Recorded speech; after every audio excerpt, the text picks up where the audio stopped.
તો આજથી ગુજરાતના ભાગોમાં છૂટોછવાયો વરસાદ આજથી 19 જૂન સુધી અનેક ભાગોમાં છૂટોછવાયો વરસાદ થઈ શકે છે। હવામાન નિષ્ણાત અંબાલાલ પટેલની આગાહી છે।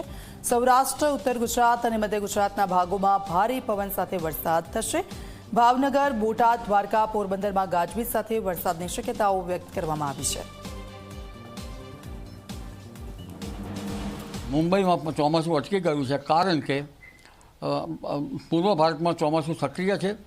બંગાળ ઉપસાગરમાં કોઈ મોટી સિસ્ટમ બનતી નથી જેના આર્દ્રતા ભારત સુધી આવી શકે। અરબ સાગર દક્ષિણમાં સક્રિય છે, ઉપલા ભાગમાં સક્રિય નથી।